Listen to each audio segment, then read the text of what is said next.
She thought she had married the most powerful man in Philadelphia for protection. Then, one rain-soaked morning, Grace Holloway heard Roman DeLuca say the words that shattered everything. She was only a temporary solution. Standing barefoot outside his study, holding a cup of coffee that had already gone cold, Grace learned that her marriage was never about love. Her daughter was part of the image. Her grief was useful. And the husband she believed had saved her may have been searching for something her dead husband left behind. But this is not only a story about betrayal.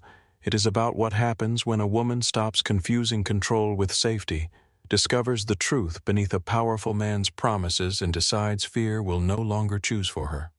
Stay until the end. Like the video and comment where you are watching from, those words did not begin the betrayal. They only gave it a name. Long before Grace Holloway stood barefoot outside Roman DeLuca's study with cold coffee trembling in her hands, she had already learned how easily safety could be mistaken for love. 2 years earlier, before the mansion, before Roman's drivers and guarded gates, Grace's world had been small enough to understand. It lived on the corner of Pine and 12th in South Philadelphia, inside a narrow brick coffee shop with fogged windows and a green awning that Ben swore made the building look older than it was. The sign above the door read Holloway and Pine. Grace had painted the letters herself one Sunday afternoon while Ben stood on a ladder pretending to supervise. "The spacing is crooked," he had said. "You are welcome to come down here and fix it. I am providing artistic direction. You are holding a cup of coffee. That is how directors work." She had laughed and thrown the paint rag at him. Ben had caught it against his chest, leaving a green mark across his shirt. That photograph still existed somewhere. Ben smiling beneath the unfinished sign, his hair falling over his forehead, one hand pressed dramatically to his ruined shirt as though Grace had shot him. The shop had taken everything they had. 7 years of savings, a small business loan, furniture bought from restaurants that had closed, shelves Ben built badly and Grace rebuilt properly after he went to sleep. The floorboards creaked in winter. The pipes complained every morning at 6. The espresso machine made a metallic knocking sound whenever the pressure ran too high. Grace loved every imperfect inch of it. Ben wrote at the corner table near the window. He covered the wood with notebooks, photographs, receipts, and coffee rings he promised to wipe up later. He was an investigative reporter for the Philadelphia Ledger, the kind of journalist who became quieter when everyone else became afraid. People called him brave. Grace knew bravery was only part of it. Ben could also be stubborn, absent-minded, and impossible to reach when a story had taken hold of him. He forgot dinners. He missed doctor appointments. He once left his keys inside the freezer because he had been reading an audit report while putting away groceries. Grace loved him without turning him into a saint. That was important. Saints belonged in stained glass. Ben belonged at the kitchen table with ink on his fingers and Nora asleep against his chest. Nora was 3 when Ben began working late more often. At first, Grace noticed only the changes around the edges. He stopped taking the same route home. He checked the street before unlocking the apartment. He bought a second phone and refused to explain why. One night, Grace woke at 2 in the morning and found him standing in the kitchen staring through the blinds. "What are you looking at?" she asked. "Nothing." "You have been looking at nothing for 10 minutes. Ben let the blinds fall closed. He crossed the kitchen and kissed her forehead. "Go back to bed." Grace pulled away. "Do not do that." "Do what? Touch me like that so I stop asking questions." His face changed. Not guilt, something closer to fear. "I am working on a story." "You are always working on a story. This one is different. They are all different until they make you miss Nora's school meeting." Ben glanced toward the hallway where their daughter slept. His voice dropped. "I am trying to keep this away from you." Grace folded her arms. "Then tell me what it is." "I cannot, because you do not trust me, because I do." The answer angered her more than silence would have. She went back to bed alone. Ben stayed in the kitchen until dawn. 3 weeks later, he died. It was raining the night his car left the Schuylkill Expressway. The police report said the rear tires lost traction near a curve. The car struck the barrier, crossed 2 lanes, and went through a section of damaged guardrail. Ben was pronounced dead before Grace reached the hospital. She remembered the waiting room more clearly than she remembered the funeral. A television mounted in the corner had been showing a baseball game with the sound turned off. A vending machine hummed beside the elevator. A nurse kept asking Grace whether there was someone she could call. Grace had stared at the nurse and thought, "You are asking me to call the person who is dead." The police called it an accident before sunrise. Grace told them Ben avoided that section of the expressway. One officer wrote something in a notebook. Another asked whether Ben had been drinking. He had not. They asked whether he was tired. Probably. They asked whether he had enemies. Grace looked at them. He was a reporter. The younger officer nodded as though the answer were too broad to be useful. Within 2 weeks, the case was closed. Ben's editor came to the apartment and packed the work files he could identify. The newspaper returned Ben's personal notebooks in 3 cardboard boxes. Grace did not open them. She could not. Every object in the apartment seemed to carry the weight of the hand that had last touched it. His coat remained on the hook by the door for 11 days. His coffee mug stayed beside the sink until mold appeared along the bottom. Nora asked when Daddy was coming home. Grace sat on the kitchen floor and told her that he was not. Nora listened with the solemn attention of a child trying to understand a sentence too large for her. "Not tonight," she asked. "Not tonight." Tomorrow, Grace covered her mouth. Then she forced herself to answer. "Not tomorrow either." Nora began to cry. Grace held her until both of them fell asleep on the floor. The months that followed did not feel like living. They felt like maintaining machinery. Grace opened the shop because rent was due. She paid invoices because the electricity company did not care that her husband was dead. She made breakfast because Nora needed to eat. Elena Torres began arriving before sunrise and leaving after closing. Elena had known Grace since they were teenagers. She had been there when Grace met Ben, when Grace signed the lease on the coffee shop when Nora was born. She did not tell Grace to be strong. She simply did what needed to be done. When Grace forgot the safe combination, Elena opened it. When Grace stopped ordering milk, Elena called the supplier. When customers asked how Grace was doing, Elena stepped between them and said, "She is working." Ben's belongings went into a storage unit near the Navy Yard. Grace rented it under her maiden name, Grace Mercer, because the clerk copied the name from an old identification card she had kept in her wallet. She packed the boxes without a system, books with tax records, winter clothes with old photographs, Ben's notebooks beneath Nora's baby blankets. At the back of the unit, she placed his brown leather case. She had bought it for him during their 2nd year of marriage. The corners were worn. One clasp no longer closed properly. Ben had refused every replacement she offered. "This one knows where it has been," he used to say. Grace set it behind a stack of boxes and shut the door. For nearly 2 years, she did not return. Roman DeLuca entered her life 18 months after Ben's death. The event was a charity dinner for St. Matthew Children's Hospital held in a ballroom overlooking the Delaware River. Grace had not wanted to attend. Elena had bought the ticket without telling her. "You have spent a year speaking only to customers and a 4-year-old, Elena said. "I speak to you. You argue with me. That is not the same thing." Grace wore a black dress she had owned before Nora was born. She stood near the edge of the ballroom holding a glass of water she did not drink. Roman noticed her before she noticed him. He was speaking with a city councilman and 2 developers near the center of the room. He wore a dark suit without a tie. His hair was touched with silver at the temples. He did not laugh with the men around him, but they laughed whenever he spoke. Grace knew the name DeLuca. Everyone in Philadelphia did. Roman owned hotels, restaurants, apartment buildings, and construction companies. His family had been connected to rumors for decades, but rumors did not appear in financial reports. Publicly, he was a developer. Privately, people lowered their voices when they said his name. Grace first spoke to him after a hospital donor approached her and said grief looked good on her. The man was drunk enough to believe he was being charming. "You have that tragic beauty now," he said. "Some women never recover from losing a husband. You seem to have improved." Grace stared at him. Before she could respond, Roman appeared beside the man. "Mr. Adler," Roman said. The donor turned. Roman's voice remained pleasant. "Your driver is waiting. I did not call him." "I did." The man looked confused. Roman placed one hand lightly on his shoulder. "You have finished your evening." Nothing in Roman's posture suggested violence. Nothing needed to. The donor left.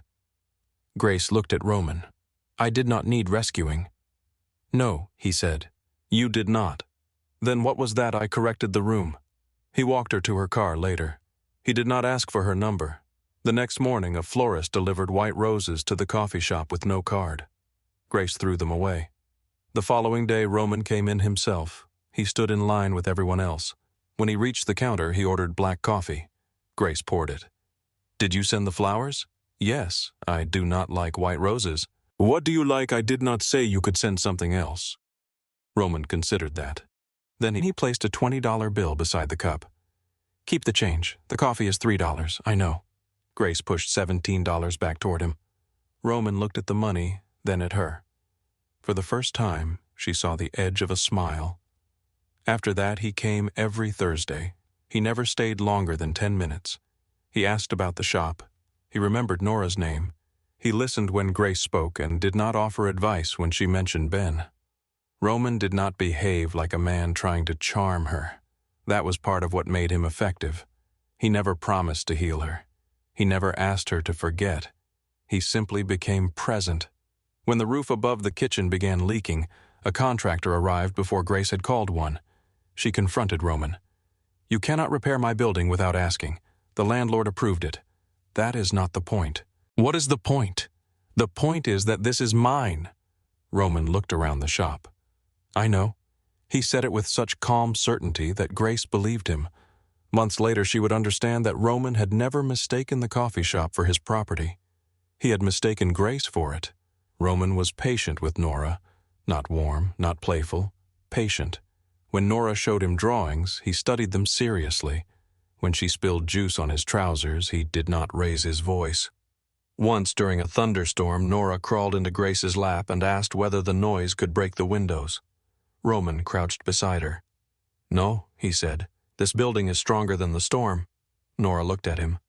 "Are you stronger than the storm?" Roman answered without smiling. "Yes." Grace watched her daughter relax. That was the moment something inside her shifted. Not love, relief. Roman proposed 6 months after they met. There were no candles, no music, no ring hidden in a glass. They were sitting in the empty coffee shop after closing. Roman placed a small velvet box on the table. "I can give you stability," he said. Grace looked at the box but did not touch it. "Is that how you propose?" "It is what I can promise honestly. What else can you promise? That Nora will be protected, that the shop will remain yours, that you will never have to wonder whether the bills are paid." Grace met his eyes. "Do you love me?" Roman was quiet for several seconds. "I do not know whether men like me experience love the way other people do." It should have sounded like a warning. Instead, it sounded like honesty. "But I understand loyalty," he continued, "and I do not disappear." Ben had disappeared in rain and twisted metal. Roman knew exactly which wound to touch. Grace accepted. The first months at the Villanova estate felt like stepping into someone else's life. The rooms were too large. The staff moved too quietly. Cameras watched every entrance. Roman gave Grace access to everything, but nothing felt like hers. A driver waited whenever she left. A security officer asked where she was going. Her phone was replaced after Roman said the old model was vulnerable. He said these things were necessary because of his position. Grace told herself wealthy men lived differently. She told herself caution was not control. She told herself safety had rules. Roman occasionally asked about Ben. At first the question sounded thoughtful. Did he keep copies of unfinished stories? Did he trust his editor? Did he ever store material outside the newspaper Grace assumed Roman was trying to understand the life she had lost? Once she found a box of Ben's books open in a room she had not entered for weeks. Roman said the movers must have damaged it. Another time, one of Roman's security men asked whether Ben had owned a second laptop. Grace mentioned it to Roman. Roman dismissed the guard the next morning. She mistook that for protection. 14 months passed. Then Grace heard Roman call her temporary. By sunrise, she was driving away from the estate with Nora asleep beside her and rain whitening the windshield. She reached Holloway and Pine before Elena arrived. The key resisted at first. Grace pushed harder until the lock gave. The shop smelled of old wood coffee grounds and the faint sweetness of vanilla syrup. Nothing had changed enough to hurt. Everything had changed enough to matter. Elena entered through the side door 20 minutes later. She saw the suitcase. She saw Nora sleeping across 2 chairs with Captain Blue beneath her chin. She saw the pale line around Grace's finger where the wedding ring had been. "What did he do?" Elena asked. Grace looked toward the front windows. He told the truth. Elena did not ask for more. She carried the suitcase upstairs. The apartment above the shop had 1 bedroom, a narrow kitchen, and pipes that knocked whenever someone in the building used hot water. That night, Nora slept on a mattress beside Grace. At 3 in the morning, she opened her eyes. "Is Roman coming?" Grace stared at the ceiling. "No. Does he know where we are?" Grace did not answer immediately. Nora turned toward her. "Mommy." "Yes," Grace whispered. "He knows." The surveillance began 9 days later. A gray sedan parked across the street before opening and remained until noon. The following morning it returned. On the 3rd day, Grace walked directly toward it. The window lowered. A man in his late 30s sat behind the wheel. His coat was dark, his face tired, his eyes alert. He handed her a card. Only a name and phone number were printed on it. Noah Grant. Grace did not take it. "Who are you?" "Someone who knew your husband." Her hand stopped halfway to the card. Noah watched her carefully. "When you remember what Ben left behind, he said, 'Call me before DeLuca finds it.'" The window rose. The sedan pulled away. That night, Grace placed Noah's card on the folding table upstairs. Beside it, she set the old brass key she had carried out of Roman's estate. Nora slept in the next room. Rain touched the glass. Grace stared at the key until the memory returned. A concrete hallway near the Navy Yard. A metal door. Ben's name written on a box. She closed her hand around the key and reached for her coat. The key felt colder than it should have. Grace held it in her palm as she stood beside the folding table, listening to the rain move against the apartment windows. For 9 days, she had been trying to make her life smaller. Coffee orders, Nora's breakfast, clean towels, rent, ordinary things she could touch and finish. Now a stranger had spoken Ben's name and asked about something he had left behind. The storage unit near the Navy Yard opened at 7. Grace was there at 7:12. She had left Nora with Elena and said only that she needed to collect winter clothes. Elena studied her face for several seconds before handing over the shop keys. "You want me to ask where you are going, no? You want me to stop you?"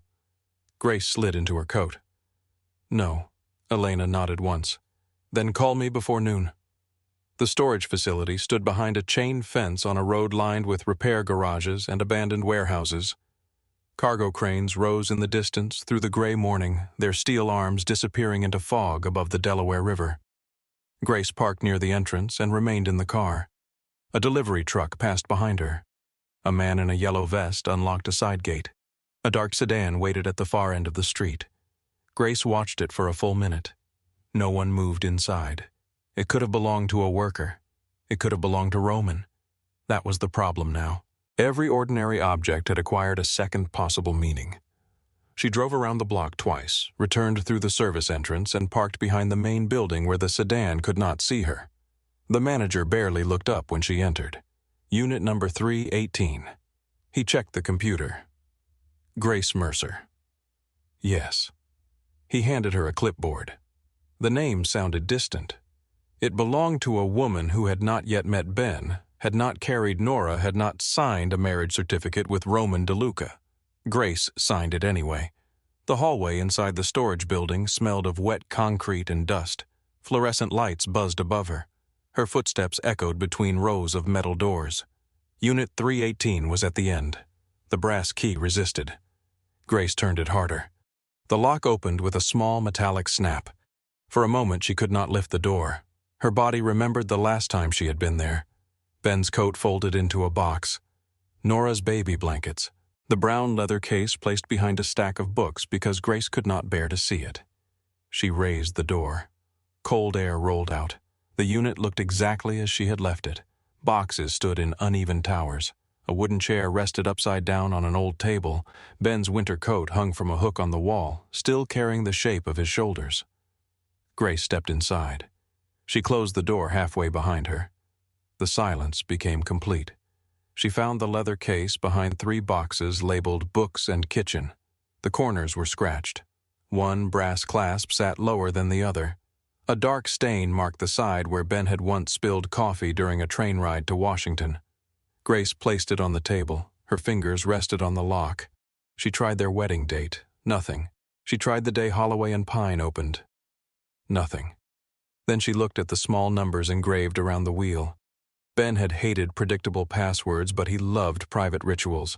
Grace entered Nora's birthday. The lock released. Inside were 2 notebooks, a portable drive, a digital recorder, several photographs, and a sealed envelope with her name written across the front. Grace did not touch the envelope, not yet. She picked up the first photograph. Roman stood outside a parking garage beside a man Grace recognized from newspaper photographs. Malcolm Price, the former director of city procurement. Price had died 8 months earlier after falling from the balcony of his Center City apartment. The police had ruled it a suicide. His family had publicly accepted the finding and then disappeared from the news. The photograph was dated 6 weeks before Ben's death. On the back, Ben had written 4 words. Price wants out. Roman knows. Grace sat down on the concrete floor. The cold moved through her trousers, but she barely felt it. She opened the first notebook. Ben's handwriting was small and controlled. He did not write thoughts. He built structures. Names appeared in the margins, dates, addresses, company registrations, contract numbers, arrows connected businesses that appeared unrelated. At the center of page after page was the same name, Roman DeLuca. Grace read slowly at first, then faster. Roman's public empire was built from hotels, restaurants, apartment towers, and construction companies. Ben's notes described the organization beneath it. The city announced a development project. Companies submitted bids. 3 or 4 contractors appeared to compete. In reality, Roman controlled all of them through silent partners and layered corporations. A procurement officer provided private information about legitimate competitors. Roman's companies adjusted their bids to guarantee victory. Once a contract was awarded, the price increased through emergency changes, consulting fees, material shortages, and fabricated delays. The extra money moved into smaller firms. Those firms paid warehouse leases, restaurant invoices, private security contracts, and legal retainers. Within weeks, public money had become clean money. Some of it returned to city officials. Some went to union representatives. Some paid police officers. Some disappeared into accounts Ben could not identify. The largest project in the notebooks was called Keystone Harbor, a waterfront redevelopment package worth hundreds of millions of dollars. Roman's companies would control demolition, construction, security, hospitality, and property management. The city council vote was scheduled for Friday. Grace remembered the conversation outside the study. The harbor vote is Friday. Once the redevelopment contract passes, the family image has done its job. She pressed her palm against the page. Roman had not married her only because a wife and child made him appear respectable. He had married her because Ben had left something behind. Grace turned another page. A sentence had been underlined twice. DeLuca believes I maintain an offline archive. He asked Price about Grace. If anything happens, he will go through her. The words seemed to rise from the paper. Grace read them again, then once more. He will go through her. Roman had known her name before the charity dinner. He had known she was Ben Holloway's widow. He had known about the coffee shop, Nora, the apartment, the boxes, the white roses, the repaired roof, the quiet Thursday visits, the proposal without love. None of it had begun with chance. Grace thought of Roman asking whether Ben kept unfinished work outside the newspaper. She remembered the opened box in the estate, the security officer asking about a second laptop. She remembered Roman dismissing the man the following morning and how protected she had felt. Perhaps the man had not been dismissed. Perhaps he had only been moved somewhere Grace would not see him. A sound scraped outside the unit. Grace closed the notebook. She listened. Nothing. Then footsteps passed along the corridor. A cartwheel squeaked. Someone coughed. Grace waited until the sounds faded before opening the second notebook. This one contained photographs and handwritten summaries. Malcolm Price had been Ben's source inside city government. Price had helped Roman manipulate contracts for years. Then one of the projects resulted in the collapse of an occupied building. 2 workers died. Price began collecting documents. He wanted immunity. Ben wanted him to testify. A note near the final pages read, "Thursday meeting. Price will bring ledger and harbor account codes. Federal contact insists on official location. I do not trust the schedule. Ben died on Wednesday." Grace closed her eyes. For 2 years she had imagined the final minutes of his life as an accident. Rain on the windshield, a sudden loss of control, the barrier rushing toward him. Now another version entered her mind. A car behind him, another beside him, headlights filling his mirrors, men who knew exactly which road he was taking. Grace stood too quickly and struck her knee against the table. The pain steadied her. She took out her phone and called the number on Noah Grant's card. He answered after one ring. "Grant. I found it." Silence. Then Noah said, "Are you at the storage facility?" Grace looked toward the half-closed door. "How do you know where I am?" "I do not. Do not lie to me. I know Ben maintained a unit under a name that was not Holloway. We never found the name. You knew this existed. We believed it existed. And you watched me until I found it for you. No, that is exactly what Roman is doing." Noah exhaled slowly. "Grace, listen carefully. Do not take the main road when you leave. There is a service exit behind the loading dock." She moved toward the door. "Is he outside?" "We saw one of DeLuca's vehicles near the property 20 minutes ago. You are watching him watch me. We are trying to keep you alive." Grace looked at the leather case. "That is what Roman used to say." Noah was quiet. "Take only what you can carry. Leave through the service exit. There is a diner on Oregon Avenue called Mercer's. Sit in the rear booth. I will be there in 15 minutes. Why should I trust you? You should not." The answer stopped her. Noah continued, "But Ben did once. Meet me and decide for yourself." The call ended. Grace placed the notebook's drive recorder photographs and envelope back inside the case. She left through the loading area and crossed behind a row of parked trucks. A black sport utility vehicle waited near the front gate. The driver was looking toward the main entrance. Grace kept walking. She reached her car from the opposite side, placed the case on the passenger floor, and drove away without turning toward the vehicle. Mercer's diner sat beneath the shadow of an elevated rail line. Its windows were cloudy from steam, the booths were cracked red vinyl, and the coffee smelled burned before Grace entered.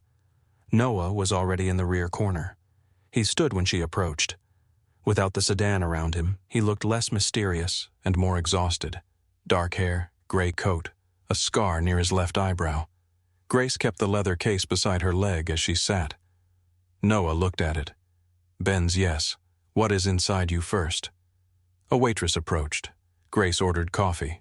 Noah already had a cup he had not touched. When the waitress left, Grace folded her hands on the table. "Who are you, Special Agent Noah Grant? Federal Organized Crime Task Force. Show me." He placed his identification on the table. Grace studied the photograph number seal and expiration date. It proved only that the badge was well made. Noah seemed to understand that. "Ben contacted us 14 months before he died," he said. "He had identified 2 shell companies tied to DeLuca construction contracts. He wanted subpoenas. We wanted more evidence. You made him keep investigating. We told him to stop meeting sources alone. That is not what I asked." Noah looked down at his coffee. "Yes, we needed more." The waitress returned and placed a cup in front of Grace. Grace waited until she walked away. Did Ben know the investigation was compromised? He suspected it. Was he right? Yes. The word was quiet. Grace's fingers tightened around the cup. How far did it go? We never proved the full extent. Meeting schedules were leaked. Surveillance teams were identified. One witness withdrew after his son was threatened, Malcolm Price. Noah's eyes lifted. "You have Price in the files. I have a photograph of him with Roman. Ben wrote that Price wanted out." Noah's expression changed. Not surprise, exactly. Recognition. "He was supposed to meet Ben on Thursday," Grace said. "Ben died Wednesday." Noah leaned back. "What else?" I asked you a question. Noah studied her for a moment. Then he spoke. "Price contacted us after Ben's death. He denied being Ben's source. 8 months later, he went over a balcony. Did you believe it was suicide? No. Did you do anything? We opened a review." Grace almost laughed. "A review. We did not have evidence tying DeLuca to the death. You had Ben's warnings. Warnings are not evidence. They were enough for Roman." Noah accepted the blow without defending himself. Grace looked through the diner window at the cars moving beyond the glass. Why did no one warn me we did not know DeLuca was targeting you? You knew he was connected to Ben's investigation. Yes. You knew Ben believed he had an archive. Yes. You knew someone had leaked information. Yes, and you watched me marry Roman. Noah's face tightened. The DeLuca inquiry was shut down 6 months after Ben died. I was reassigned. By the time your engagement became public, we had no active authority to approach you. You could have called. I did. Grace looked at him. 3 times. You never answered. Then your number changed. She remembered missed calls from unknown numbers during the first year after Ben's death. She had ignored dozens. Reporters, insurance companies, people who said they had admired Ben, people who wanted to know whether she planned to sue the city. You could have left a message. With what words do not marry the businessman, because your dead husband may have been investigating him. We had suspicion, nothing more. You had enough to follow me after I left. The task force reopened 6 weeks ago. Keystone Harbor changed the scale of the case. DeLuca's people began moving money and contacting officials we had been monitoring. Grace looked at the case beside her. And now you need Ben. We need the evidence. He is the evidence. Noah said nothing. Grace opened the case and removed the photograph of Roman and Malcolm Price. She slid it across the table. Noah stared at it for a long time. Where was this taken, I do not know. He turned it over. His eyes moved across Ben's writing. Price wants out. Roman knows he read. Grace watched his face. You have seen that garage. It belongs to a municipal records building near Arch Street. Why would Price meet Roman there? There are no public cameras on the lower level. That sounds convenient. It was. Noah placed the photograph down. I need the notebooks. No, Grace, I said no. If Ben documented the harbor accounts, we may be able to stop the vote. You already lost one investigation. This team is different. People always say the room is different after the body is removed. Noah went still. Grace lowered her voice. Ben met you before he died. Yes, he trusted you. For a time. What changed Noah looked toward the front of the diner. When he answered, his voice had lost its official restraint. We delayed protection for Malcolm Price. Ben argued that Price was in immediate danger. Our supervisor wanted authorization before moving him. Ben called it cowardice wearing a tie. That sounds like Ben. He said he would bring Price in himself, and you let him. I told him not to. You knew he would. Yes. Noah rubbed one hand over his face. The night Ben died, I was waiting for approval to place him under temporary protection. It came at 6 the next morning. Grace felt something settle inside her. Not forgiveness, not yet, but the shape of the truth had changed. Noah had failed Ben. He had not forgotten it. What happened to the supervisor, she asked. Promoted. Grace looked down at the table. Of course he had been. Noah continued. Deputy Director Rebecca Sloan is taking over the reopened case. She is coming from Washington tomorrow. She does not answer to the Philadelphia office. Does Roman have people in Washington? I do not know. That is not comforting. It was not meant to be. Grace drank the coffee. It was terrible. The bitterness helped. There is a drive, she said. It is encrypted. Noah leaned forward. And a letter addressed to me. You should read that before anyone else does. The answer surprised her. You are not going to demand the case I could. And you would leave. Then DeLuca's people would follow you and we would be in the same position as before. Grace closed the leather case. I will contact you after I read everything. You should not go back to the shop. My daughter is there. That is exactly why. Grace stood. Noah stood with her. 2 DeLuca vehicles are watching the block, he said. We believe 1 camera has been placed in the building across from the shop. Believe we have not entered the property? Then watch more carefully. She picked up the case. Noah stepped closer. Grace Ben was right about one thing. The city is compromised deeper than he could prove. She met his eyes. Then stop asking me to trust the city. She left the diner by the rear exit. At Holloway and Pine, Elena was helping Nora color at the corner table. Nora looked up as Grace entered. Did you get the winter clothes? Grace glanced at the leather case in her hand. No. Nora frowned. What did you get? Grace looked at her daughter's face. Ben's eyes. Ben's serious expression. Something your father wanted me to find. That night, after Nora fell asleep, Grace placed the leather case on the folding table. She opened the envelope first.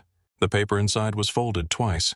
Grace recognized Ben's handwriting before she read a single word. Grace. If you are reading this, then I was right to be afraid and wrong to believe I had more time. She sat down. The room seemed to narrow around her. Ben wrote about Roman. He wrote about Malcolm Price. He wrote about the task force and the leak. He admitted he had concealed the danger from her because he believed knowledge would make her a target. I told myself silence was protection. I understand now that silence only made you unprepared. Grace pressed her fingers against her mouth. Ben described the storage unit without naming it. He said the archive contained enough to expose the harbor network, but not enough to guarantee a conviction without a cooperating witness. Then came the sentence that broke through every layer of control Grace had built around herself. I am sorry I made decisions about your safety without letting you make them with me. Grace closed her eyes. Roman had done the same thing. So had Noah. Men making choices in locked rooms, calling secrecy protection, deciding what she could survive. Ben's final lines were shorter. Do not give the only copy to anyone, not the police, not the federal office, not a newspaper. Make 3 copies. Keep one where nobody can connect it to you. And Grace, if DeLuca comes near you, it is not kindness. It is the archive. I love you. I love Nora. I am sorry. Ben Grace read the letter twice. Then she cried. Not loudly. Not the way she had cried on the kitchen floor after telling Nora that her father was never coming home. This grief was quieter, older. It moved through her without asking permission. When it passed, she opened the drive. The password took 5 attempts. The 6th worked. Nora's middle name, followed by the date Holloway and Pine opened, entered backward. 47 folders appeared. Each contained contracts, bank transfers, photographs, recordings, and written summaries. Ben had documented everything. The final folder was labeled P9. Inside was a 4-minute audio file. Grace pressed play. Ben's voice filled the apartment. The money stays visible for 48 hours after it enters the Pier 9 accounts. A second man answered. Malcolm Price. They know I copied the ledger. Then we move Thursday. I will not make Thursday. You will. No, listen to me. If DeLuca learns you have the warehouse codes, he will not threaten you. He will remove you. Ben's voice became quieter. I can protect Grace. Price laughed once without humor. You cannot protect her from a man who already knows her name. The recording ended. Grace sat motionless. Outside, a car door closed. She looked through the window. A black vehicle waited beneath the street lamp across from the shop. Her phone rang. Unknown number. Grace answered. Roman's voice was calm. You found something that does not belong to you. Grace looked at Ben's letter on the table. It belonged to my husband. Roman was silent for a moment. Then he said, So did you. Grace held the phone against her ear and looked at the black vehicle across the street. Roman had always known how to make possession sound intimate. He could turn a threat into a promise simply by lowering his voice. You are mistaken, Grace said. About what? About what belonged to you. A quiet breath moved through the line. Behind Grace, the apartment floor creaked. Nora shifted in her sleep. Roman heard it. Is she awake? Grace felt every muscle in her body tighten. Do not ask about my daughter. I asked whether she was awake. She is not your concern. You made that clear. Roman remained silent long enough for Grace to picture him in his study at the estate, seated beneath the brass lamp, one hand resting beside the untouched coffee she had brought him that morning. When he spoke again, the patience in his voice had thinned. Bring me the case. No. You do not understand what you found. I understand why you married me. That is not the same thing. You knew Ben was investigating you. You believed he left an archive. You used me to search for it. I gave you a home. You gave yourself access. I gave Nora security. You used a child to make yourself look harmless. Roman's voice hardened. Be careful. Grace walked toward the window. The black vehicle remained beneath the street lamp. Its windshield reflected the orange glow hiding the faces inside. No, she said. You be careful. She ended the call. For several seconds the room was completely still. Then the phone rang again. Grace turned it off. She removed the battery, wrapped the device in a dish towel, and placed it inside the metal flour container beneath the kitchen sink. Ben had once told her that most people made the mistake of treating a phone like a private object. It is a window, he had said. Sometimes it is open because you opened it. Sometimes someone else did. At the time, Grace had rolled her eyes and told him to stop making breakfast sound like a surveillance briefing. Now she understood why he had checked the street before coming home. She returned to the folding table and began copying the drive. One copy went onto a second portable device Elena kept in the office downstairs. Another went onto a new memory card Grace had bought with cash that afternoon. She printed the most important pages in small batches using the old machine behind the counter, so no large digital job appeared in the account history. At 3 in the morning, she placed the original drive inside the leather case. The first copy went under a loose floorboard beneath the pantry cabinet. The second went into a waterproof sleeve. Grace cut the lining of Nora's old travel bag and stitched the sleeve behind it. She had never learned to sew properly. Her mother had taught her enough to repair hems and buttons. The stitches were uneven, but the compartment held. At 4:30, she sat beside Nora's mattress. Nora slept with Captain Blue pressed beneath her chin. Grace touched the back of her daughter's head. For 14 months, she had believed the estate walls were keeping danger outside. Now she knew danger had been sitting at the dinner table. By 6, the coffee shop lights were on. Elena arrived through the side entrance carrying 2 paper bags of pastries. She stopped when she saw Grace behind the counter. "You did not sleep. I need you to take Nora to school."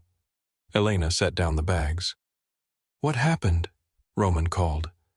"That is not an answer. He knows I found Ben's files." Elena's face changed.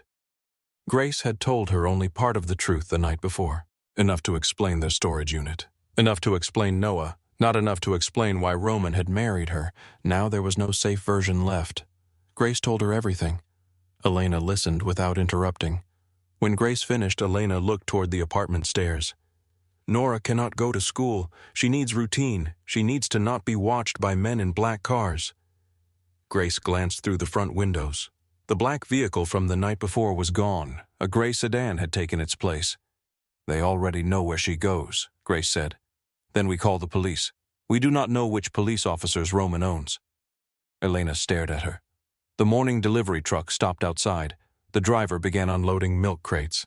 Inside the shop, the espresso machine hissed as it warmed. Everything around them continued as though the city had not shifted under their feet. Elena lowered her voice. "What are you going to do? Keep the shop open?"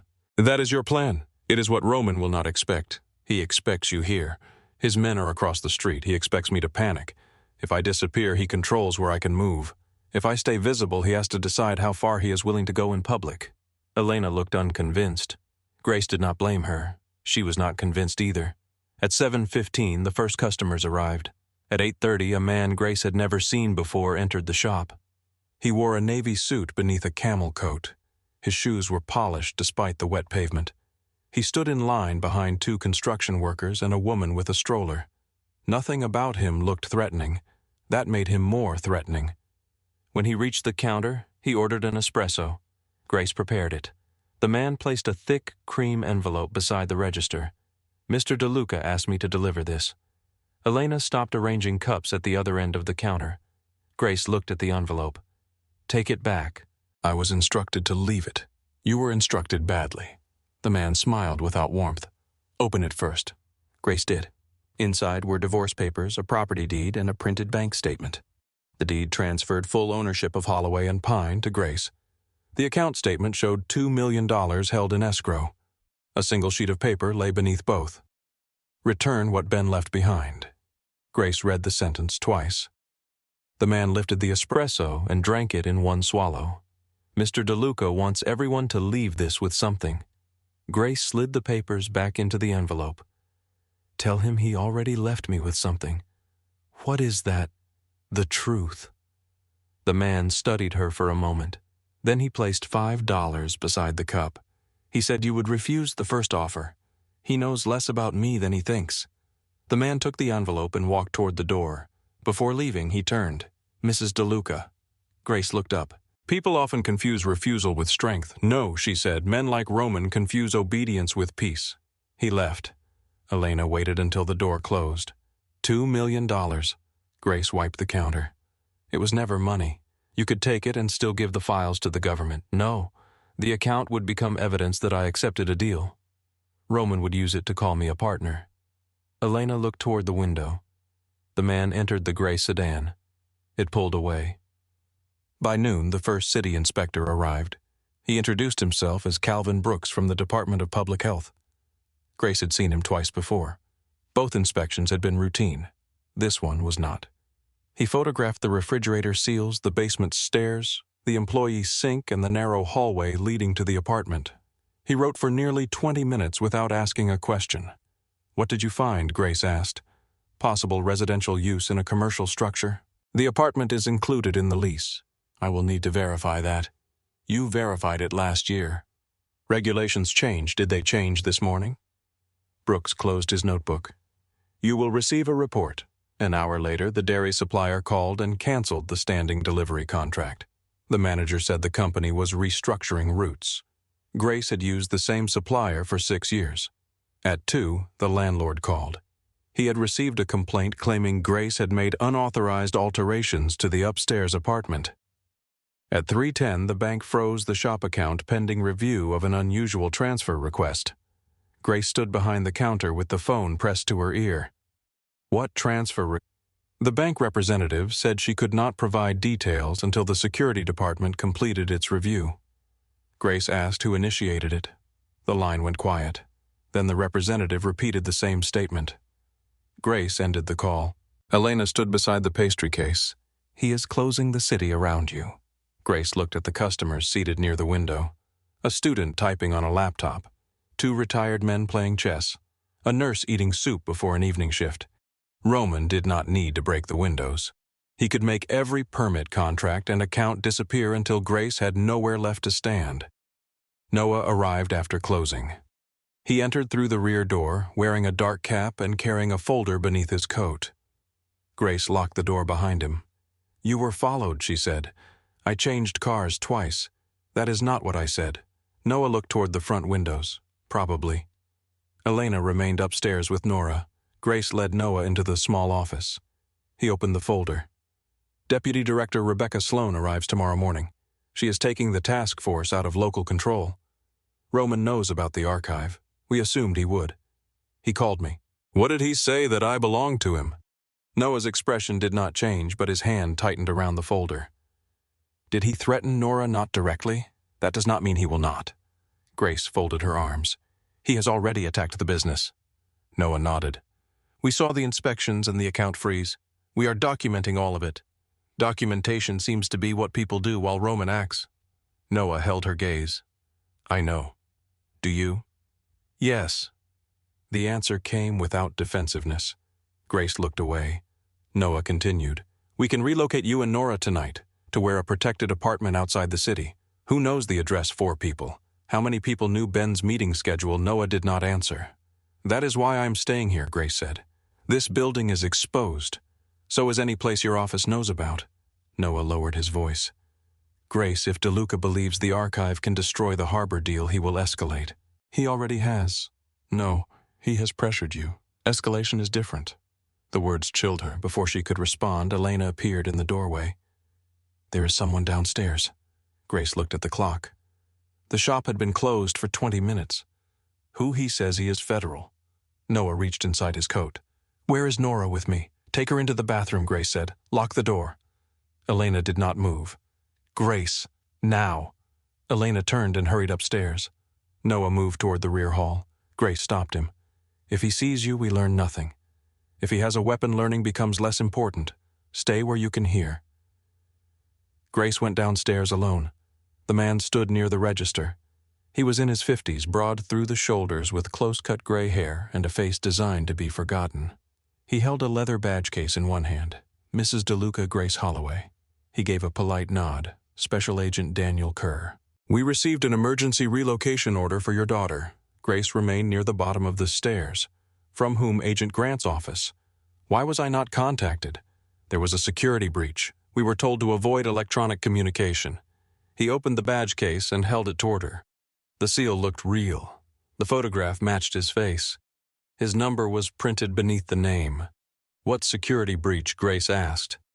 "I am not authorized to discuss that here. Where are you taking her? A temporary location. What location you will be briefed after transport?" Grace stared at him. He knew how real agents spoke. Short answers. Controlled impatience. Authority presented as procedure. What is my daughter's name? Nora Holloway. 5 years old. Enrolled at St. Agnes Academy. Emergency contact Elena Torres. A pulse moved in Grace's throat. Only a small number of people knew Elena had been listed as Nora's emergency contact after Grace left the estate. The false agent glanced toward the stairs. Mrs. Holloway, we need to move quickly. Grace took out her phone. I am calling Noah. That would compromise the relocation. If Noah sent you, he will answer. The man's expression remained neutral.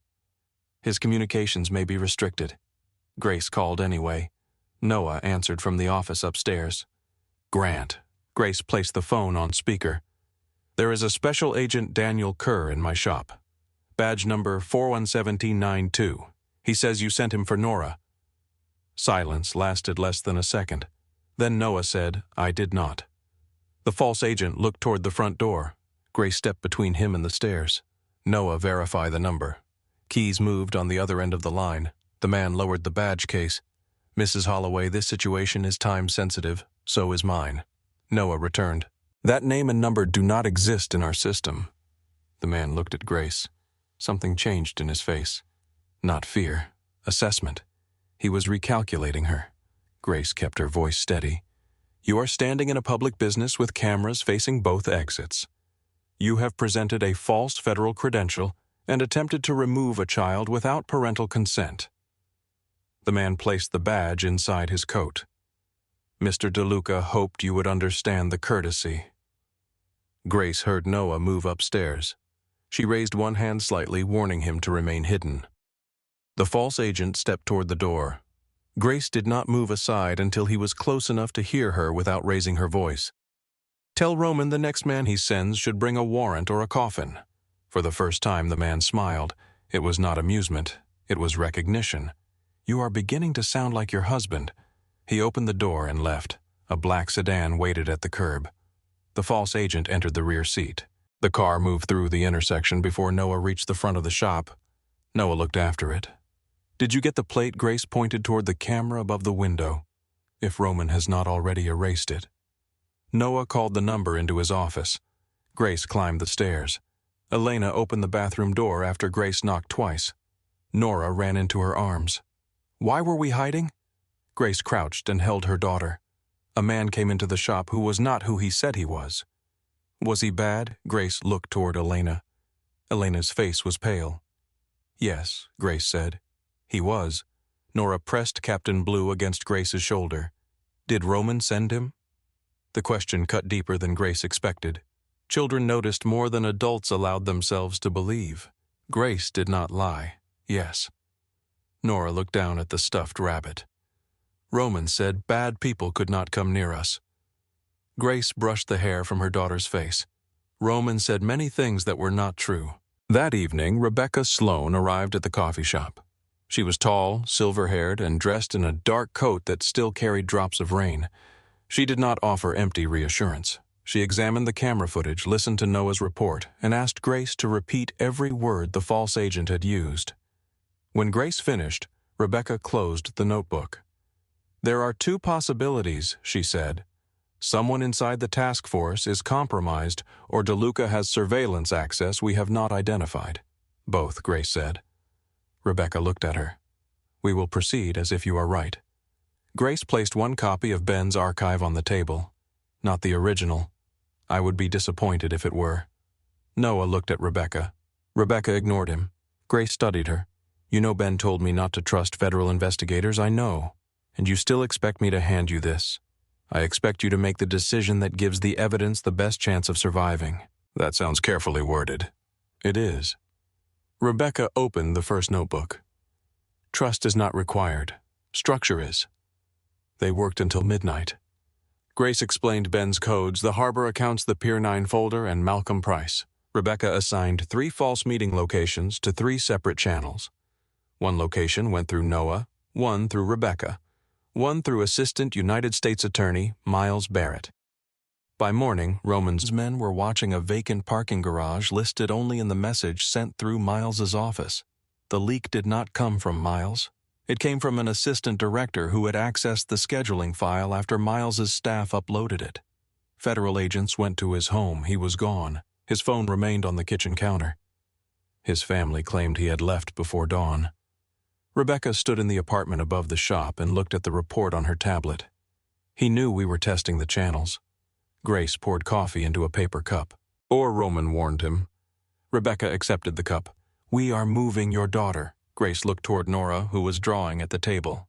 "We're a secure facility outside Philadelphia. How many people know me, Noah, and the driver?" Not Miles. Number Grace hesitated. Elena entered from the stairwell. Her phone was in her hand. Her face had no color. "Grace." Something in her voice stopped the room. Grace moved toward her. "What happened?" Elena held out the phone. A message filled the screen. "We have Bella Torres." For 1 second, Grace did not understand. Then the name opened inside her. Bella, Elena's 20-year-old daughter, a nursing student at Temple, a girl who had spent half her childhood doing homework at the corner table in Holloway and Pine. The message included a photograph. Bella sat in a metal chair beneath a bare light. Her hands were tied in front of her. Her face was frightened but uninjured. Elena made a sound that did not become a word. Grace took the phone. Another message appeared. "Bring the archive. Come alone." Noah reached for the device. Grace pulled it away. "I am going." "No," Rebecca said. "They have her. That is why you are not going." Grace turned toward the leather case. Elena caught her arm. "Do not." Grace looked at her. "That is your daughter. I know. He took her because of me. He took her because he is losing control." Grace's voice broke. "If I give him the files, he releases her." Elena tightened her grip. "No. If you give him the files, he learns which person to take next." The room went silent. Elena's eyes filled, but she did not let go. "He does not become merciful because you obey him." Noah began tracing the number. Rebecca called the local field office and ordered every available unit to search transit cameras near Bella's apartment. 4 hours passed. No demand followed. No location arrived. At 11:17, Bella was found near a subway entrance at Broad and Snyder. She was alive. She had been blindfolded, driven for less than an hour, and held in a room where she heard freight trains and water striking metal. Her abductors had not hurt her. Before releasing her, one of them had delivered a message. "Next time, someone stays missing." At the hospital, Bella sat beneath a gray blanket with Elena's hand wrapped around hers. Grace stood in the doorway. Bella looked younger than she had the day before. "I am sorry," Grace said. Bella studied her. "Mom told me about Ben." Grace nodded. "They asked whether you would trade the files for me." Grace could not answer. Bella looked toward Elena. "I told them you would not." Elena closed her eyes. Bella turned back to Grace. "Do not make me wrong." The federal team moved everyone before sunrise.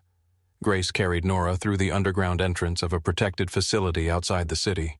Elena walked beside Bella. Noah followed with the leather case. Inside, the rooms were clean and anonymous. Beige walls, locked doors, cameras at every turn. Nora was given crayons and a coloring book.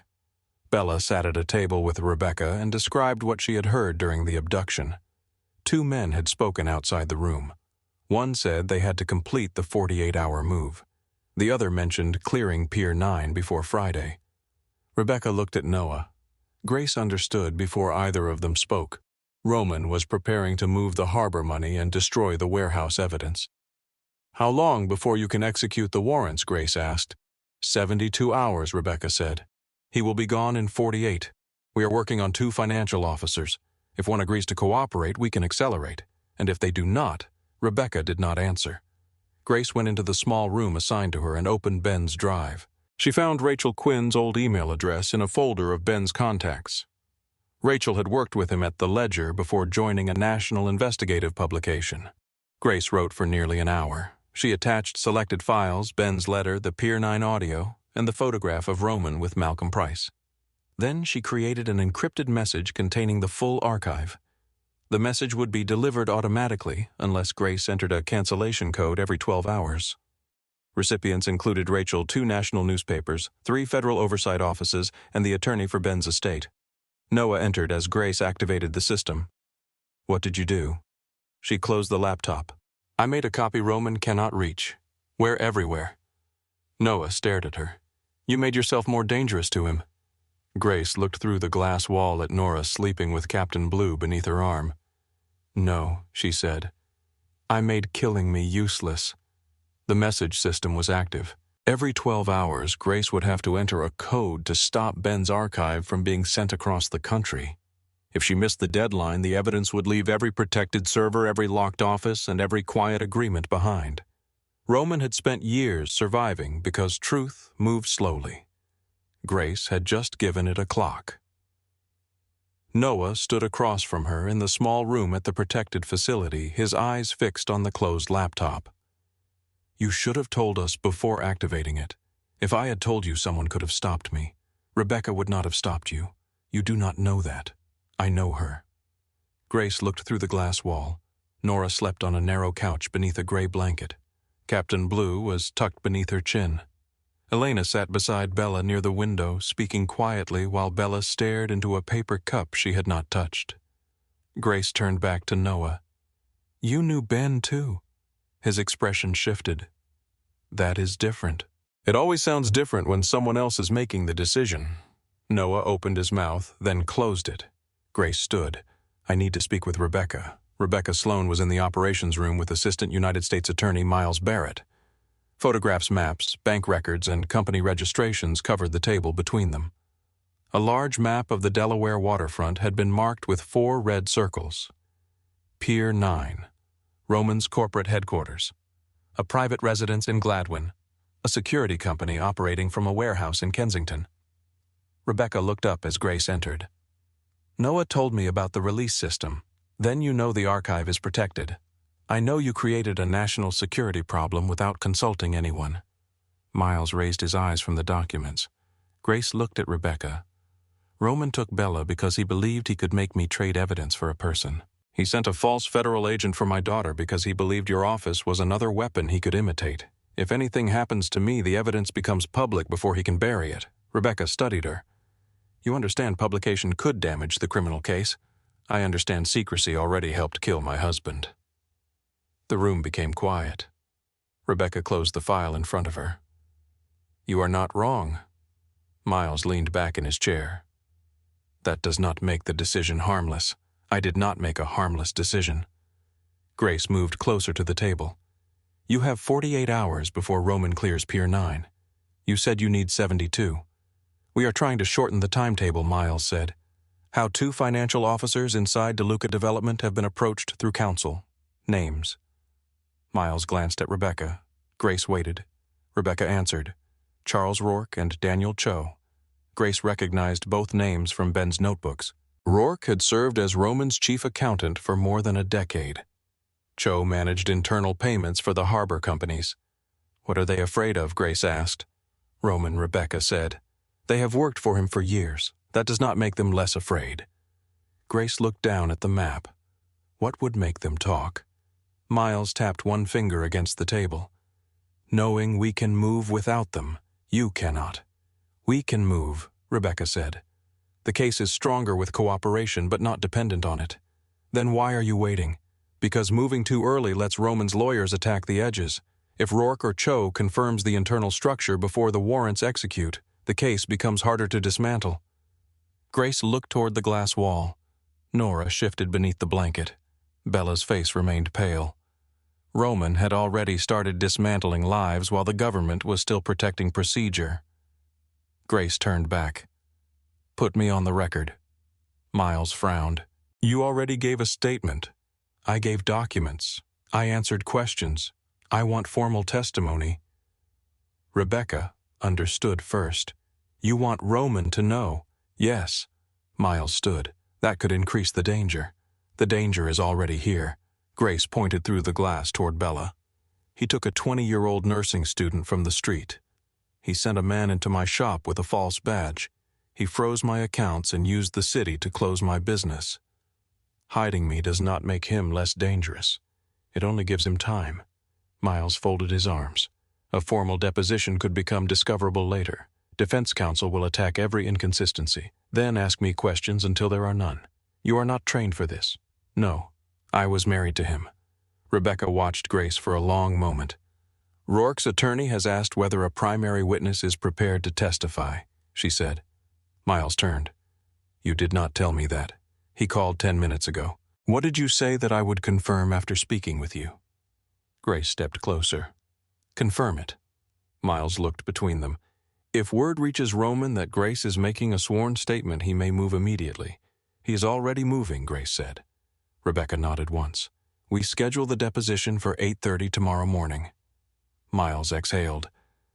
This is not a performance. I know, Grace said. It is not revenge. I know. Once the recording begins, every word matters. Grace held his gaze. Every word has mattered since the morning I heard Roman call me temporary. The deposition was arranged inside the federal building in Center City. Grace spent the night studying Ben's notebooks. She did not memorize sentences. She rebuilt the architecture of the case. Roman's organization did not move like a single company. It moved like water through cracks. A city contract entered one corporation. Consulting fees moved it into another. Warehouse leases divided it again. Restaurants and private security firms turned it into ordinary income. The names changed. The purpose did not. Grace learned each step until she could explain it without looking at the page. At midnight, Noah brought her coffee. He placed it beside the notebook and sat across from her. You have read that page 6 times. 7. You should sleep. I slept for 14 months beside a man who was searching my life for evidence. I can manage one night. Noah looked toward the door. Rebecca has teams watching every location connected to Roman. He watches the teams. We know. Does that make you feel better? Grace closed the notebook. Noah had changed since the diner. He still measured his words, but he no longer tried to make them softer than the truth. She appreciated that. Did you ever meet Roman before Ben died? She asked. Once. We're a fundraiser. Did he know who you were? I do not think so. Roman always knows who is in a room. Noah looked at the coffee. Ben said the same thing. Grace touched the edge of the notebook. What was he like the last time you saw him? Noah did not answer immediately. Tired. He was always tired. Not like that. Grace waited. He had not slept. He kept checking the window behind me. He said Malcolm Price wanted to cooperate, but believed someone inside the task force had given Roman the meeting schedule. Did you believe him? Yes, but you still followed the schedule we were told to. Grace looked down. Noah continued. Ben called me a coward, were you? Yes. The answer was quiet and complete. Grace looked at him. Noah did not ask to be forgiven. That mattered too. At least you know the word she said. He gave a small nod. Then he asked, Are you afraid? Grace considered lying. She had been lying about fear for years, to Nora, to Elena, to herself. Yes, how much constantly? Noah watched her. Then how are you doing this? Grace looked through the glass panel in the door. Beyond it, the facility hallway was empty. I stopped waiting for fear to leave before I moved. Noah sat with the answer. At 2:17, Rebecca entered without knocking. Rourke called. Grace stood. Is he cooperating? His attorney is bringing him to the federal building at 7? Miles appeared behind Rebecca carrying a folder. He wants full protection for his wife and 2 sons. Give it to him, Grace said. Miles looked at her. This is not your decision. No, it is his price. Rebecca opened the folder. Rourke provided a preliminary statement. He confirmed the harbor accounts Pier 9 and payments to 3 city officials. What about Ben? Rebecca's eyes moved to a page. There is a ledger notation. Grace felt the room narrow. What notation? BH Road correction. No one spoke. Grace reached for the table. The words were small, almost meaningless. Roman's organization had reduced her husband's death to 4 characters in a ledger. What does it mean? Noah asked. Rourke says operational payments were often disguised with short descriptions. Road correction could refer to vehicle interference transportation or cleanup. Who approved it? The authorization code belongs to Roman's executive account. Grace closed her eyes. For 2 years, she had known. Knowing was not the same as seeing it written. Miles continued carefully. The entry does not prove Roman ordered Ben's death. We need the underlying payment records and the person who received them. Where are those records? Pier 9. Grace opened her eyes. Then get them. We are moving as fast as the warrants allow. Move faster. At 8:20 the following morning, Grace entered the federal building through a secured garage. She wore a dark blue dress Rebecca had arranged and Elena's black blazer. Her hair was tied back. Ben's notebook was inside a clear evidence sleeve beneath her arm. The building smelled of polished stone and old air. Nora remained at the protected facility with Elena and 2 agents. Grace had checked the communication device 3 times during the drive. Miles met her outside the deposition room. Rourke is inside with his attorney. And Daniel Cho still deciding. Does Roman know Rourke is here? Probably. Grace looked toward the closed door. Then let us stop wasting his time. Inside, a court reporter sat beside recording equipment.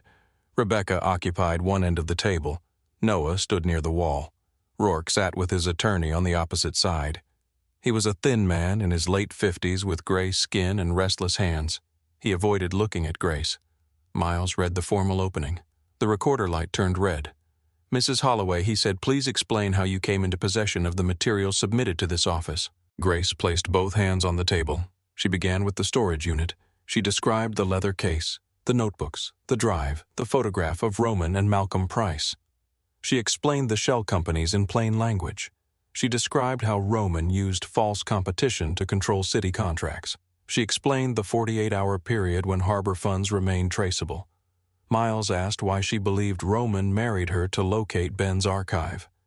Grace described the questions, the opened boxes, the replaced phone, the security officer asking about Ben's laptop. Then she repeated Roman's words from the study. Grace was a temporary solution. Ben Holloway trusted paper more than servers. The room remained quiet except for the court reporter's keys. After 40 minutes, Grace's phone vibrated inside her blazer. She had been instructed to turn it off. She had refused. No procedure would make her unreachable while Nora was hidden in another building. Grace glanced at the screen beneath the table. The message came from Agent Torres, the woman assigned to Nora. Roman DeLuca is in the lobby. Grace looked up. Rebecca saw her face. Grace turned the screen toward her. Rebecca read the message and stood. We are pausing. Miles frowned. Why now? The recording stopped. Rebecca moved into the hallway with her phone already at her ear. Grace followed. Noah came behind them. Rebecca issued instructions in a clipped voice. Confirm identity. Lock the internal elevators. Keep him away from the protected floors. Do not make physical contact unless he attempts to leave restricted space. Grace waited until Rebecca ended the call. How did he get inside public lobby? Why is he here? He asked to speak with you. Noah stepped closer. He wants to stop the deposition. Grace looked through the glass wall into the room where Rourke sat with his attorney. No. The deposition already started. He may not know that. He knows everything else. Rebecca's phone rang. She answered and listened. Then she looked at Grace. He came alone. No visible weapon. His attorney is not with him. Noah shook his head. It is a delay tactic, from what Grace asked. The warrants. He does not know when they execute. He may know enough. Grace looked at Rebecca. If you arrest him now, what happens? We do not have an arrest warrant ready. Then he walks out. We can detain him briefly and show him exactly how close you are. Rebecca remained silent. Grace understood Roman's choice. He had entered a federal building because he believed he still had something valuable enough to trade. Not money, not threats, her. I want to speak with him. No, Noah said. Grace looked at him. Rebecca said absolutely not. He came here because he thinks the marriage still gives him influence. That does not mean you give him access, Rebecca said. Put him in an interview room.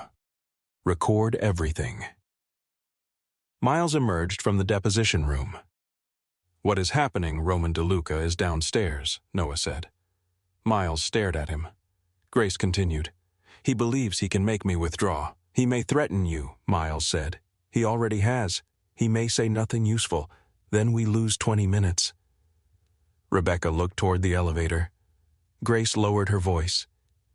He does not come to people. People are brought to him. If he walked into this building alone, he is afraid. Rebecca studied her face. Then she called security. Roman was placed in a small interview room on the 3rd floor. A metal table stood between 2 chairs. Cameras covered both corners. The observation window looked black from inside. Grace entered alone. Roman stood when she appeared. He wore a charcoal suit and a white shirt. No tie. For the first time since Grace had known him, he looked tired. Not weak, never weak. but the careful polish had thinned around the edges. His eyes moved over her. "You changed your hair." Grace sat. "You ordered my husband killed." Roman remained standing for a moment. Then he took the chair across from her. "I did not come to discuss accusations. You came because Charles Rourke is talking." A small muscle moved beside Roman's jaw. Grace saw it. So did the cameras. Roman rested his hands on the table. "You have made several emotional decisions in a very short period of time. Leaving you was the clearest decision I ever made. You left a protected home with a child. I left a criminal. You took Nora into an exposed neighborhood. You sent a man with a false badge to remove her." Roman's face did not change. "You cannot prove that. Bella Torres can describe the men who took her. She was released unharmed." Grace stared at him. The words confirmed more than he intended. "You know how she was released." Roman leaned back. "Everyone knows? No one outside the investigation knows she was unharmed." Silence. Roman adjusted one cuff. "Grace, listen to me. There is still a way for you to walk out of this with a life. I already have one. A coffee shop above a leaking apartment is not a life. It was before you. I can arrange new identities, a house anywhere you choose, education for Nora, enough money that no one can reach you again. No one except you. You withdraw your cooperation. You state that Ben's records were incomplete and that you misunderstood what you heard." Grace almost smiled. "You still think this is a negotiation. Everything is a negotiation. That is why you cannot understand me." Roman's expression softened. It was the same expression he used when Nora spilled juice on his trousers. Patience offered as proof of control. "At first you were access," he said. Grace did not move. "At least that is honest. I knew Ben had kept something offline. I believed you would lead me to it. You repaired my roof. Yes. You came to the shop every Thursday. Yes. You asked me to marry you." Roman looked at her.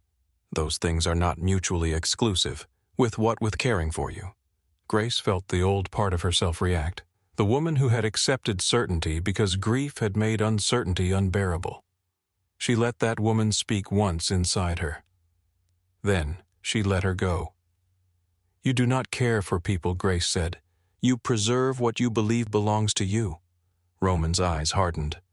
"I allowed you to leave. You followed me. I could have stopped you. You wanted me to find the archive. Both things can be true. That is the difference between us. You think possession and love can occupy the same space." Roman leaned forward. "You think Grant cares about you?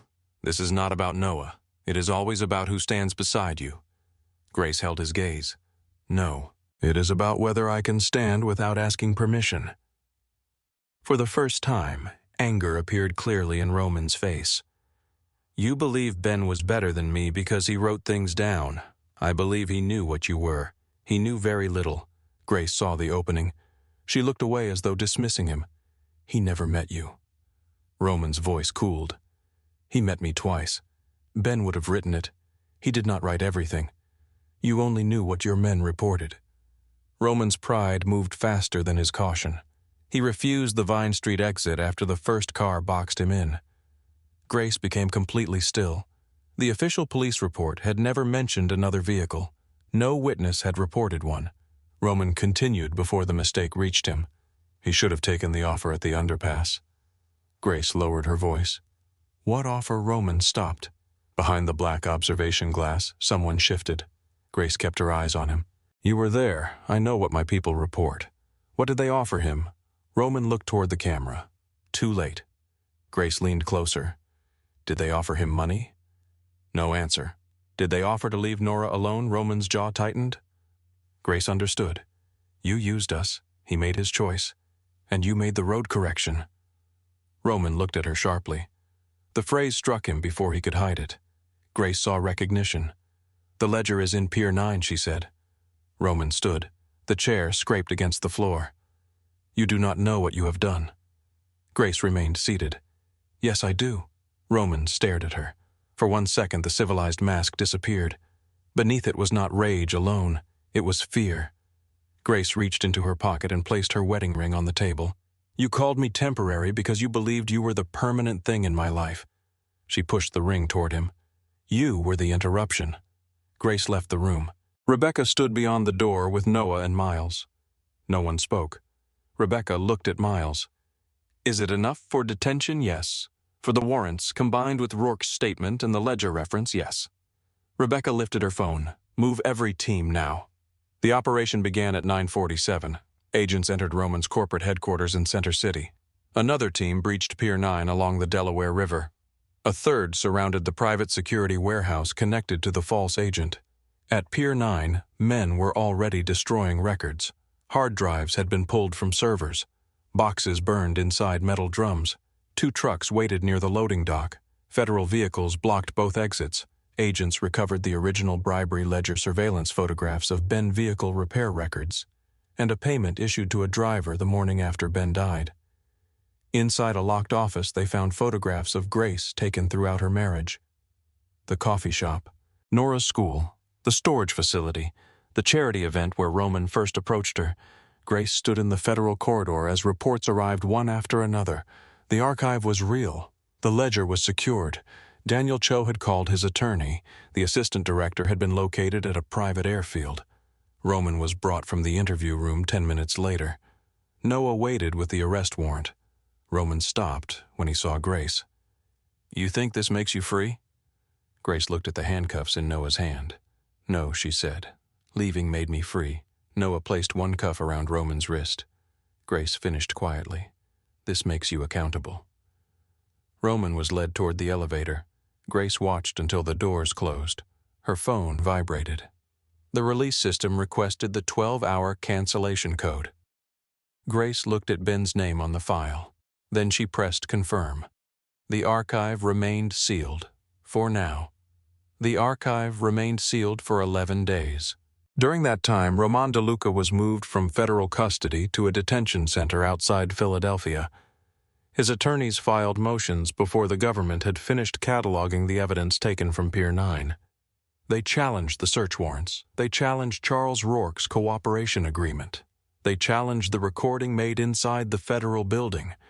They argued that Grace had manipulated Roman into making statements without counsel present. None of it brought him home.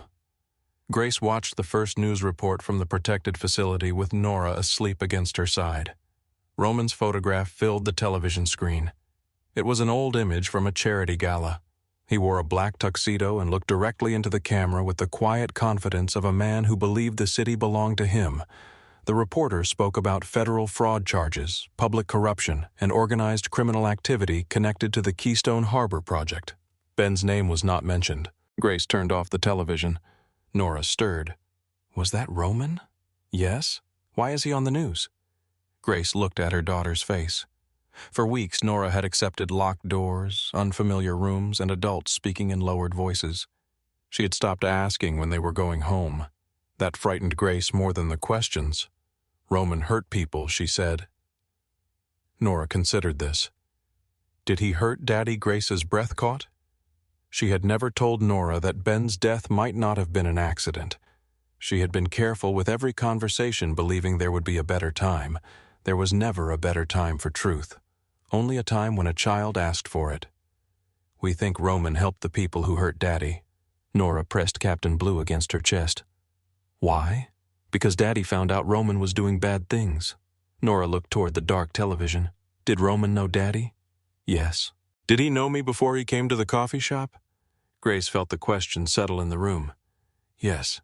Nora's eyes filled. He lied. Grace pulled her close. Yes, sweetheart, he did. Nora cried without making a sound. Grace held her and did not promise that everything would be fine. She had learned what promises like that could become. Instead, she said, I am here. Nora's small hand closed around the fabric of Grace's shirt. This time, the words were true. The federal trial began 7 months later. By then, Keystone Harbor had collapsed. The city canceled the redevelopment vote. 3 council members resigned. 2 procurement officers were indicted. The private security company connected to the false agent closed overnight, leaving behind empty offices and shredded files. The assistant director who had leaked information was arrested at a private airfield in New Jersey. He had a passport, $60,000 in cash, and a one-way ticket to Lisbon. The government charged Roman with racketeering, conspiracy, wire fraud, bribery, witness, intimidation, obstruction of justice, and conspiracy connected to Ben's death. The murder charge Grace wanted never came. The driver who had forced Ben's car toward the barrier had disappeared years earlier. The payment records from Pier 9 proved that Roman's executive account funded an operation called road correction, but no document contained a direct order to kill Ben. Miles Barrett explained the decision in a conference room 3 weeks before the trial. "We can prove Roman authorized an operation against Ben," he said. "We can prove the cars were there. We can prove payment afterward. We cannot prove what every participant intended when the operation began." Grace sat across from him. "They boxed him in on an expressway." "Yes." "They offered him something at the underpass." "Yes." "He refused and he died 10 minutes later."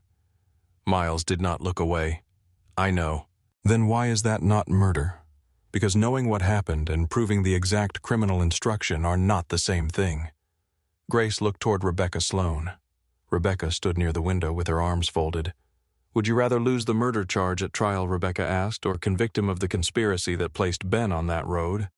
Grace hated the question because it was honest. "What sentence does that carry, combined with the other charges enough that Roman is unlikely to leave federal prison as a free man? That is not what I asked." Miles opened the sentencing chart. "Potentially 30 years or more."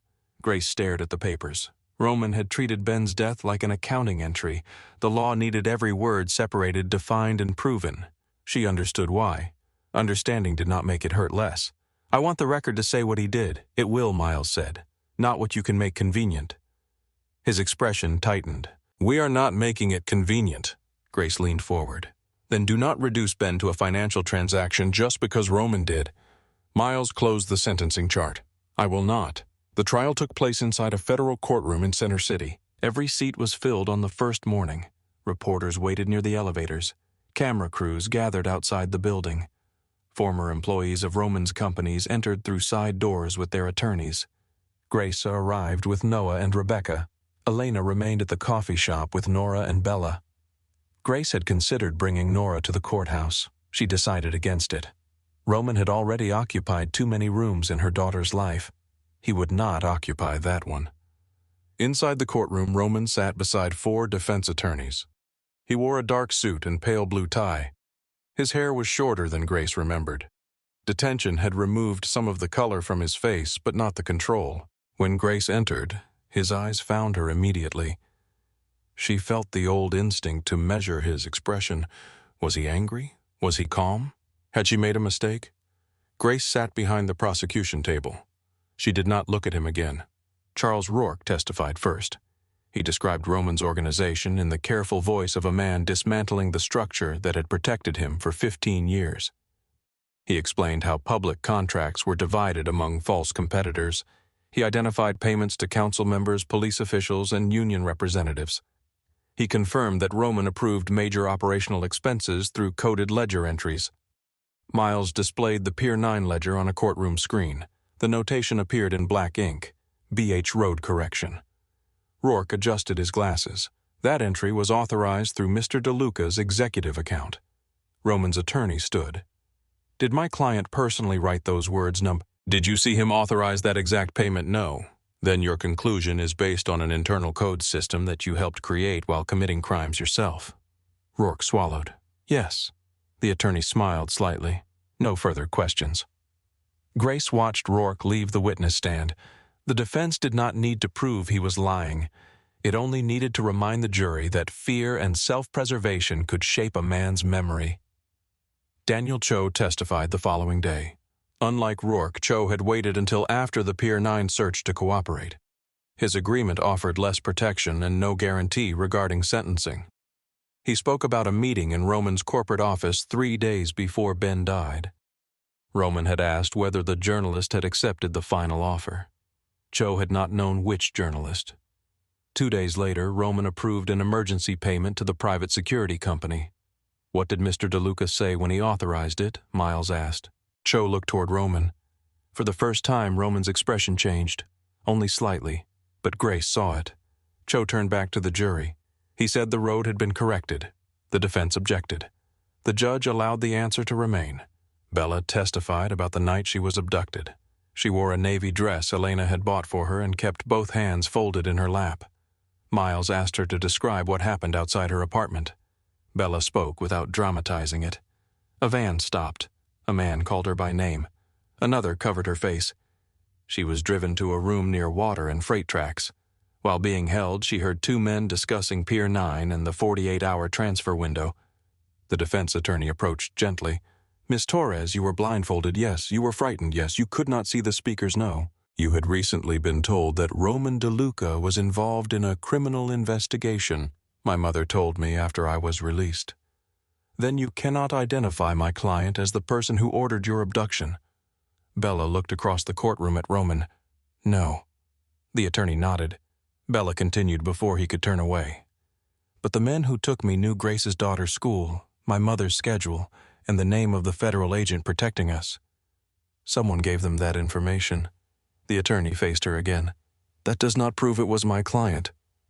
Bella's voice remained steady. "No, that is why there are other witnesses." A sound moved through the courtroom. The judge called for silence. Elena testified after Bella. She identified the false federal agent from security footage taken inside the coffee shop. The man had been arrested during the raid on the private security warehouse. His name was Paul Danner. He had worked for two DeLuca-controlled companies and received a payment the morning after entering Holloway and Pine. Danner refused to testify. His financial records did not. Noah took the stand on the sixth day. He described Ben's contact with the original task force, Malcolm Price's attempts to cooperate, and the delays that left both men exposed. Miles asked whether the government had protected Ben. Noah looked toward Grace. "No." The answer filled the courtroom. Miles did not soften the next question. "Why not?" "Because we waited for permission after the danger was already clear." "Who delayed the decision?" "A supervisor who was later connected to information leaks." "Did you follow his instructions?" "Yes." "Do you regret that the defense objected to relevance?" The judge sustained the objection. Noah turned toward the jury. The answer remained in his face. When the defense questioned him, it attacked the entire investigation. Agents had failed. Files had disappeared. Witnesses had died. The task force had reopened the case only after Grace found the archive. "How can this jury trust an investigation your own testimony describes as compromised?" Roman's attorney asked. Noah answered without hesitation. "They should not trust it because I asked them to. They should examine the documents, payments, recordings, photographs, and witness statements independently." The attorney stepped closer. "And Grace Holloway, what about her? She gave you the evidence and then developed a personal relationship with you." Grace felt every head in the courtroom turn. Noah's face remained still. "My relationship with Grace began as contact with a witness, and it became something else," the prosecutor objected. The judge called both attorneys forward. Grace looked at Roman. He was watching her now. Not Noah, her. He had always believed every woman's decisions could be explained by the man beside her. The defense question was simply Roman's worldview, spoken through another mouth. The judge allowed limited questioning. Noah returned to the microphone. The attorney asked, "Do you care about Grace Holloway?" "Yes." "Did you care about her while helping prepare this case?" "Yes." "Then you had a personal motive to believe her." Noah leaned slightly toward the microphone. "I had a professional obligation to verify her." "And did you?" "Every material claim she made was supported by evidence recovered from locations controlled by your client." The attorney paused. Noah continued, "My feelings did not create the ledger." The courtroom remained silent. Grace testified on the 8th day. She walked to the witness stand carrying nothing. No notebook, no copy of Ben's letter, no object she could hold when her hands wanted to shake. She raised her right hand and swore to tell the truth. Miles began with Holloway and Pine. Grace described the shop, her marriage to Ben, and the storage unit near the Navy Yard. She described meeting Roman, his patience, his promises, the way protection gradually became permission. She did not call herself foolish. She did not call herself innocent. She told the jury what she had seen and what she had failed to understand. Miles asked about the morning she left the estate. Grace looked toward the jury. "I heard Roman say I was a temporary solution. He said my daughter was not his responsibility. Then he said he still needed whatever Ben had left behind. What did you understand from that statement, that my marriage had been used to search my husband's life?" Miles showed the jury the photograph of Roman and Malcolm Price. Then the open boxes from the estate. Then the surveillance images recovered at Pier 9. One showed Grace entering the charity event where she first met Roman. The photograph had been taken before Roman approached her. Another showed Nora leaving preschool. A third showed Grace standing outside the Navy Yard storage facility months before she met Roman when she first moved Ben's belongings there. Grace stared at the image. She had never seen it. Roman had known about the facility. He had not known the unit number or the name on the contract. That was why he had waited. Miles asked whether Grace had ever consented to being followed. No. Did Roman tell you that his organization possessed photographs of your daughter? No. Did he disclose that he knew Ben was investigating him? No. Did you agree to help him locate Ben's archive? No. When the defense began, Roman's lead attorney approached slowly. He was a silver-haired man named Leonard Hargrove who had spent 40 years making questions sound like conclusions. Mrs. Holloway, you were grieving when you met my client? Yes. You have described yourself as emotionally vulnerable. I described myself as grieving. Did you love Mr. DeLuca? No? The answer surprised him. You married a man you did not love? I married a man I believed would provide stability, and he did. For a time, he paid debts connected to your coffee shop. Without my permission, he provided a home for you and your daughter. He provided surveillance. Hargrove smiled faintly. You enjoyed the estate, the staff, the security, and the social position of being Mrs. Roman DeLuca. Grace looked at him. I lived there. That was not my question. It is my answer. He moved to another page. You remained married for 14 months. Yes, you did not leave until you overheard a private conversation that injured your feelings. I left after learning my husband had married me to locate evidence connected to my first husband's death. That is your interpretation. It is supported by photographs your client stored at Pier 9. Hargrove walked closer. You hate Roman DeLuca. Grace looked across the courtroom. Roman's face remained composed. She thought about the broken coffee cup, the gate opening in the rain, Bella beneath a gray hospital blanket, Nora asking whether Roman had known her before the coffee shop. I do not hate him. Hargrove raised his eyebrows. You expect the jury to believe that I was married to him for 14 months? Hatred would be easier. What do you feel, Clarity? The word remained in the room. Hargrove changed direction. You have portrayed my client as controlling, yet you accepted his protection, his money, and his home. Yes. Why Grace rested her hands on the witness stand? Because control rarely introduces itself as control. Hargrove waited. Grace continued. At first it calls itself protection. No one moved. Roman looked down. The trial lasted 4 weeks. Rachel Quinn published the first part of Ben's unfinished investigation during the 3rd week. The headline appeared across the front page of the National Chronicle. The Harbor Kingdom, How? Philadelphia Contracts Built the DeLuca Empire. Benjamin Holloway's name appeared first. Rachel Quinn's appeared beneath it. Grace read the article alone after closing the coffee shop. Holloway and Pine had reopened 2 months before the trial. The account freeze had been removed. The health violations had disappeared after the inspector admitted he had received instructions from a city official. Customers returned. Some came because they had always come. Others came because they had read about Grace. She disliked the second group but served them coffee anyway. That night, she sat at Ben's old corner table and read every word Rachel had reconstructed from the archive. Ben's voice lived inside the details, the dates, the careful distinctions, the refusal to claim more than the evidence proved. Grace reached the final paragraph and rested her fingers beside his name. For years, his work had existed inside sealed boxes and encrypted folders. Now millions of people could see what he had died trying to show them. The jury deliberated for 3 days. Grace waited at the coffee shop. She refused to sit in the courthouse corridor while strangers decided what the evidence meant. Nora colored at the corner table. Elena prepared sandwiches in the kitchen. Bella studied anatomy notes between customers. Noah sat near the window with a cup of coffee he had forgotten to drink. At 2:16 on the 3rd afternoon, Miles called. We have a verdict.